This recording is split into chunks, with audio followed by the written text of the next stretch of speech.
Welcome to Tuesday, the 18th of May, 2021. This Day Weather Podcast brought to you by Chugwater Chili, the gourmet spice of Western life. Did you know that Chugwater Chili now makes a hot version of their famous chili seasoning? For those of you looking for a little extra spice in their life, give Chugwater Chili a try. Typical May weather is going to be what's coming our way over the next 5 to 7 days. It's going to be just, well, really as it should this time of year. There's a very slow moving upper low.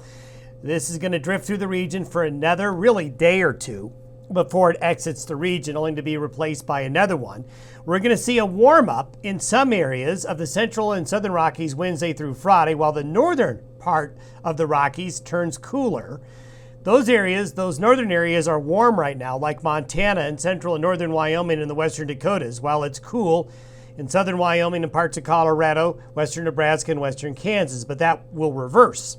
We have a cool, wet weather pattern for northwest Wyoming, Montana, and Idaho this weekend. Going to see some rain and mountain snow up there. And it has begun. You say, what do you mean it has begun? Well, stay tuned later in the podcast and we'll talk about what has started. These are temperatures for May so far compared to average. And you can see how cold it's been. For those of you thinking, you know, it's been a cold spring, boy, things are way behind in terms of coming on out. If you want to know why, boy, look at the temperatures.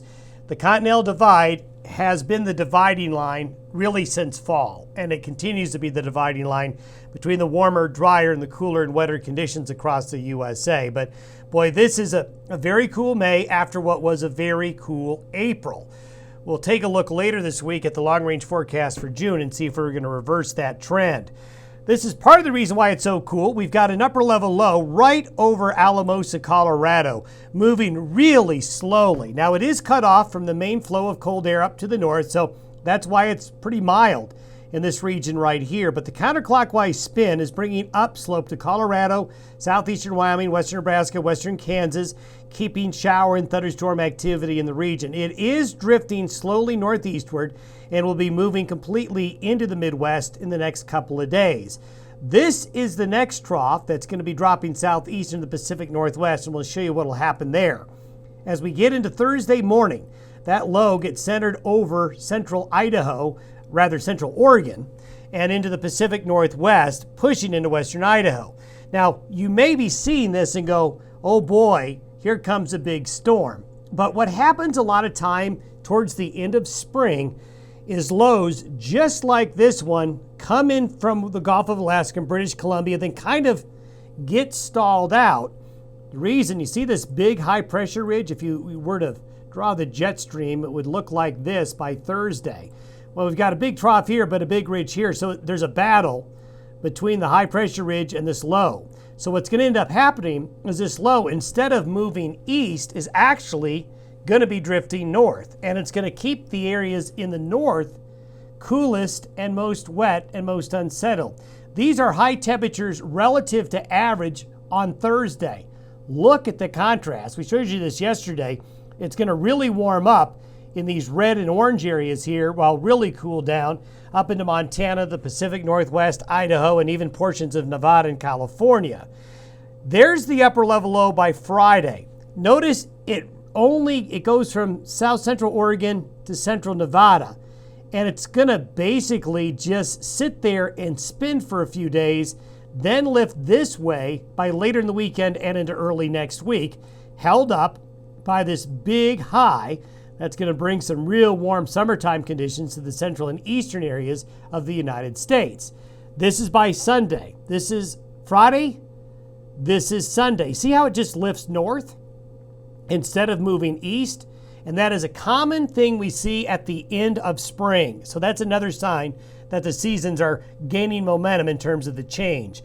This is the forecasted rain and snow forecast for the next several days. This takes us through Sunday. So this is for the next 5 to 6 days here.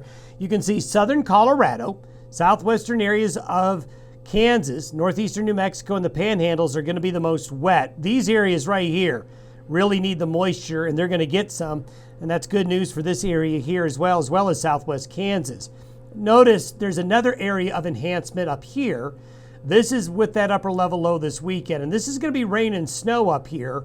and over the higher elevations of western and northwestern Wyoming, but the amounts of precipitation here are much lighter. So there's going to continue to be shower and thunderstorm activity, but the two bullseyes will be here in the short term and here and up here in the later term. More moisture for North Dakota is certainly good news. This is what it looks like for snowfall. Notice Montana, parts of Idaho, the mountains of Oregon and into California, and even some of the higher mountains in Nevada, and the Uintas here in northeastern Utah and Colorado's southern and southwestern mountains will all see some late spring snow. Now, most of this is up really, really high, except up here, Beartooth Pass, parts of Yellowstone Park, going to see a little bit of wet snow later this week and over the weekend. But you can see out here, going to be warm enough that it will all be in liquid form. It has begun. This is what I meant. I saw my first Miller moth today, so I decided that we should have some fun with this. Anybody that lives in the Western High Plains and Rockies knows all about these little guys, these Miller moths. Some years they're really bad. Like last year, there was a lot of them. Now, with the very cool weather we've had this spring, I believe this has delayed the hatching of the Miller moth. So what I'd like to do is I'd like to build a map of where people are seeing the Miller moths. Now, I know many of you, maybe where it's a little bit warmer, have already seen the Miller moths. Maybe you haven't, but let's put them on a map and track the Miller moth progress here in the coming weeks. Because now that they're beginning to hatch, we all know what it's like once they get in your house, get in your car, get around your porch light and everything else. So send your Miller moth report to podcast@dayweather.com and we'll have some fun with it. Don't forget to use Chugwater Don at checkout to get 20% off of Chugwater Chili at chugwaterchili.com. Have yourself a great Tuesday, everybody. We'll talk to you tomorrow.